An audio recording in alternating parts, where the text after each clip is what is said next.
नमस्कार दोस्तों, आप सभी का स्वागत है आपके अपने चैनल मिस्ट्रीज ट्यूब पर। शुरू करते हैं अपनी आज की कहानी को। रात के 11:30 बजे थे। चांद की रोशनी में सामने फैली सड़क किसी काले कालीन की तरह ज़मीन पर फैली थी।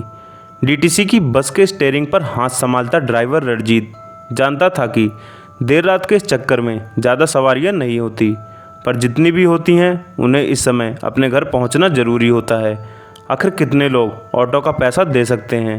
ऐसे में उनके घर पहुंचने का साधन बस ये डीटीसी की बस ही होती है। गरीब आदमी या तो बस से जाएगा या पैदल ही। लगभग रोज़ रात घड़ा मोड़ से सूखा कुआं तक रणजीत की ड्यूटी होती थी। रणजीत के साथ बस में कंडक्टर भोला भी था। नंबर 13 की इस बस का रास्ता ही कुछ ऐसा था कि शुरुआत में एक स्टैंड छोड़कर दूसरा स्टैंड शमशान घाट को पड़ता था। वैसे तो रंजीत काफ़ी दिलेर था, पर इस तरह देर रात यहाँ से निकलने में उसका दिल भी दहल जाता था। इस रास्ते पर कई लोगों ने डायन और भूत दिखने का दावा किया था, पर रणजीत ने अभी तक कुछ ऐसा नहीं देखा था, तो राम का नाम लेकर किसी तरह वो काम पर आ जाता था। आखिर सरकारी नौकरी थी। एक बार नाइट ड्यूटी करने वाले पहले एक ड्राइवर ने एक बार रणजीत को बताया था, ज़रूरी नहीं कि बस में चढ़ने वाली सारी सवारियाँ जिंदा ही हो, कभी कभी भटकती आत्माएं भी रात में यहाँ वहाँ से निकल आती हैं। पहले तो रणजीत ने उसकी बात को गप समझकर टाल दिया था, पर एक रात रणजीत और भोला ने कुछ ऐसा देखा कि उन दोनों के होश उड़ गए थे। बस तभी से रणजीत थोड़ा घबरा जाता था। अपने लिए तो नहीं, पर कुछ उल्टा सुल्टा हो गया तो परिवार का ध्यान कौन रखेगा, यही सोचकर रणजीत सहम सा जाता था। दरअसल एक बार ऐसी ही एक रात शमशान वाले स्टैंड से थोड़ी आगे एक लंबे से आदमी ने, जो दिखने में किसी गांव का चौधरी सा लग रहा था, बस को रोकने के लिए हाथ दिया। इतनी रात के अंधेरे में भी उसका हाथ किसी ट्यूबलाइट की तरह चमक रहा था। उस चमकते आदमी का कद काफ़ी लंबा था, दिखने में तो शायद 6.5 फुट से भी ज़्यादा का ही रहा होगा। पर यह एक सरकारी बस थी। इस डीटीसी बस को स्टैंड के अलावा कहीं रुकना नहीं होता था। सख्त कानून था, इसलिए चाहते हुए भी रणजीत ने बस नहीं रोकी। और फिर सुनसान सड़कों पर इतनी रात गए चोरी चकारी लूटपाट का भी तो डर बना रहता है। ये सोचकर रणजीत ने गाड़ी की स्पीड और तेज कर ली थी। बस थोड़ी आगे गई तो भोला ने खिड़की से मुंह निकालकर पीछे देखा तो वो आदमी वहाँ नहीं था, बल्कि रणजीत ने ड्राइवर की खिड़की से बाहर देखा तो वो आदमी हवा में तैरता हुआ रणजीत की बस के साथ ज़मीन से 3-4 फुट ऊपर दौड़ रहा था। उसका पूरा शरीर किसी सफ़ेद रोशनी की तरह चमक रहा था। हैरानी की बात थी कि उसकी चाल बस से भी तेज़ थी। रणजीत जितनी स्पीड में बस को दौड़ाता था, उससे ज़्यादा स्पीड से ये आदमी दौड़ता था। रणजीत के कानों में उसकी भारी सी आवाज़ गूंजी, तू बस रोकेगा नहीं तो क्या मैं घर नहीं पहुंचूंगा? उसने अभी इतना ही कहा था कि रणजीत को लगा उसकी धड़कन बंद हो जाएगी। किसी दुर्घटना से खुद को बचाने के लिए अपने जज्बात पर काबू करते हुए उसने पूरी तेज़ी से एक्सीलेटर पर पैर दबाया और बस तेज़ी से दौड़ा दी।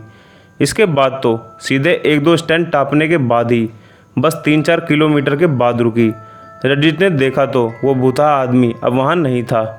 भोला से लेकर रणजीत ने थोड़ा पानी पिया और बस से उतरकर अपने चेहरे पर पानी के छींटे दिए।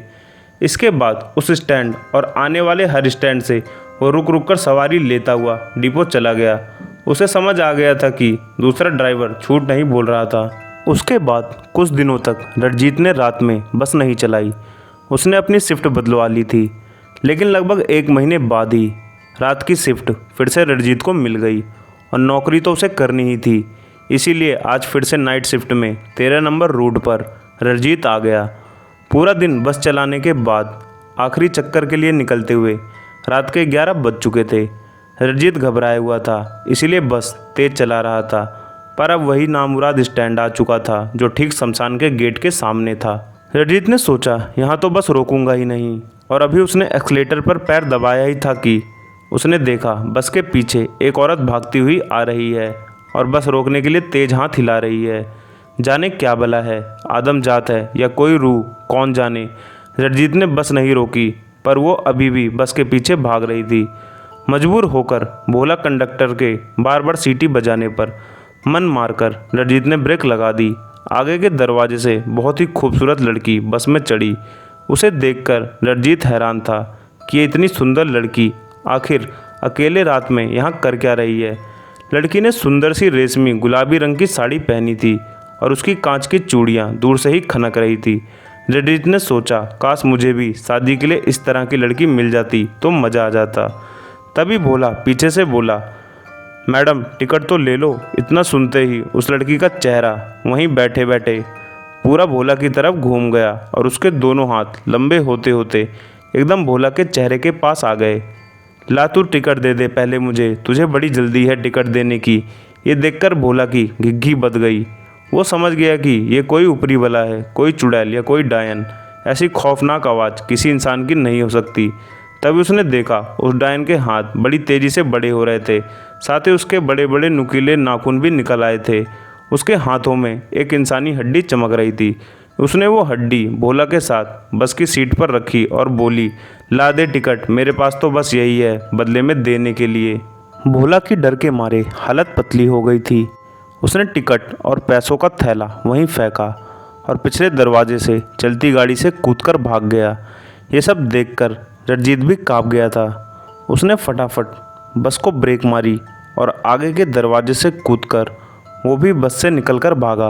अब उस सुनसान सड़क पर वो बस खड़ी थी और आगे रणजीत और पीछे भोला एक दूसरे को आवाज़ देते भाग रहे थे, भाग भाई, जान बचा अपनी, भाड़ में गई ऐसी नौकरी। बहुत दूर भागने के बाद जब वो दोनों सांस लेने के लिए रुके तो सामने वही चुड़ैल खड़ी थी। उसका चेहरा अब पूरी तरह बदल चुका था। उसका डरावना रूप देखकर दोनों वहीं जम गए। तभी उस चुड़ैल ने एक डरावनी आवाज़ में भोला से कहा, टिकट तो देता जा भोला। भोला और रणजीत ना तो वहाँ से भाग पा रहे थे ना ही वहाँ रुक पा रहे थे। इसके बाद चुड़ैल ने कहा, मेरे पीछे आते जाओ। भोला और रणजीत ने वैसा ही किया जैसा उस चुड़ैल ने कहा। वो उन दोनों को अपने साथ उसी शमशान में ले गई। अगले दिन सुबह लोगों को भोला और रणजीत की लाश शमशान घाट में मिली। देखने पर ऐसा लगता था कि किसी जंगली जानवर ने उन दोनों को मारकर खाया हो, पर किसी को हकीकत का पता नहीं चला। इसके बाद आज भी उस रूट पर बसें चलती हैं और ऐसे हादसे होते रहते हैं। तो दोस्तों, आज की कहानी यहीं ख़त्म होती है। कहानी पसंद आई हो तो चैनल को सब्सक्राइब और वीडियो को लाइक ज़रूर करें। मिलते हैं एक और रोचक वीडियो के साथ। तब तक के लिए आप सभी को मेरा नमस्कार।